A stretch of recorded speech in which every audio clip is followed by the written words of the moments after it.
Hey guys, so today I want to mostly talk about just why I think Destined Rivals is comparable to Surging Sparks. There's a lot of good attributes of Surging Sparks, which made it, which is why it's a $260 booster box today. I mean, over here it's at $245, but Surging Sparks has generally had a pretty good rise, and it's been pretty stable.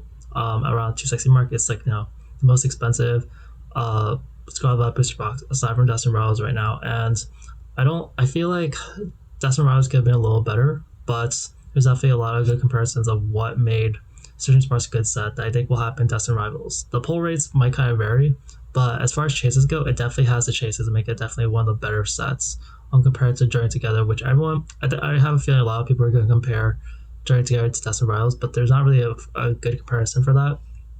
Just because Destined Rivals just doesn't have, I mean, Journey Together doesn't have the firepower to really compare to Destined Rivals.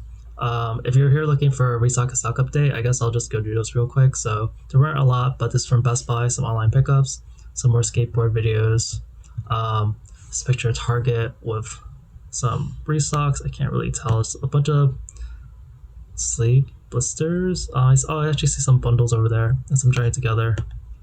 And then Walmart they're actually giving booster bundle displays when you buy booster bundles. But alright, so this is kind of what I saw. So I've been kind of fascinated with Surging Sparks a little bit, and what I noticed with Surging Sparks is that like they did it pretty well. So Japanese sets come first, and then the English set comes first. And for bigger sets, what they'll do is that multiple Japanese sets have to make up the English sets. So in this case, Paradise Dragona and Surging Sparks came out, and Super Electric Breaker came out. So they usually save the best stuff for last. So for Paradise Dragona, like there were already some good cards. Like people were very hyped up this Latias. This is the main chase card, and Executor doing okay. There were some like smaller ones where like people saw like this Latios over here that people liked, this Garmari.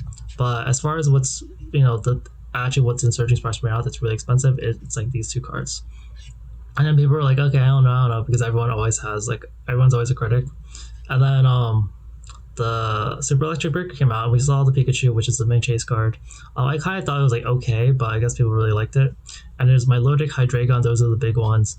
And then like there's some other ones that look kind of nice, like the Astrolage, but it's kind of like and Phoebus is looking okay. But otherwise, like those are the main hits.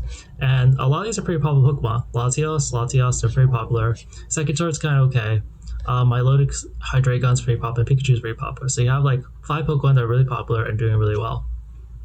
Comparing that to like Journey Together, like Clefairy, it's okay.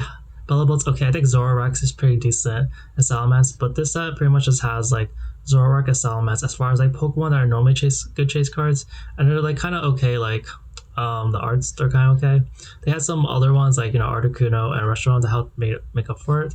Restaurant, like they made this a box topper, so it's not as good, but Articuno was a little better. But otherwise, like it's just they added like too much like new stuff, and people really want a lot of the old like more traditional like really popular Pokemon. Okay, and then now I go into what makes the Destined Rivals. The first one is Heatwave Arena, and you see immediately some good Pokemon. You see Garchomp and Ho-Oh. Those are pretty solid. Ethan's Adventure looks also kind of okay, but these are like the two main chases. So it's like the Misty over here. So there's some like lower tier hits that like also will probably do okay, just not as expensive though. So Misty, some of these gold cards people will like. The Rosary looks good. It's just a Rosary, so people don't like it. But that's kind of what I see as like the main hitters for Heatwave Arena. It's pretty much these two cards, Ho-Oh and Garchomp, which is a pretty popular Pokemon.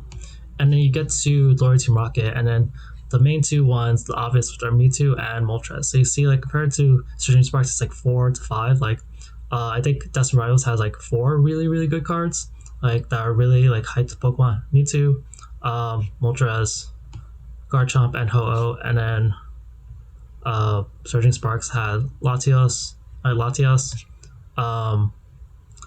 Hydreigon, Milotic, and Pikachu. So you're gonna see a lot of good chases, and like it's Mewtwo extremely is a very popular Pokemon. There's not a lot of like alt arts for them. So and then there's a bunch of other ones. I think these are also looking pretty good. The Crobat and Nidoking, they're not like the most popular one in the world, but it does help that these are closer to the original like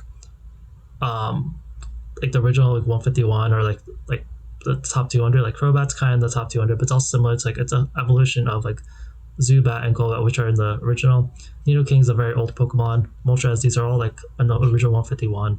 Ho-Oh is in the top like 200. And then Garchomp is the only new one. So you're seeing a lot of retro stuff that people also like. Um, sometimes the lower Japanese cards also do go up in price. That's kind of why I see like there's just enough things that people are gonna really want to pull. The Rocket theme does help, but that's kind of why I just see like this. You're gonna see a lot of hype because Surging Sparks, like I've been tracking for a while. It just amazes me. Like it hasn't really been increasing at all lately, but it's been so stable. Every time someone thinks there's a crash, it just doesn't, and it's something that people repeatedly want to open. Because the thing with these big sets is that what people don't think about is, yeah, some people will say, okay, I'm not gonna open the set, whatever, but Pokemon's like a gambling sort of thing.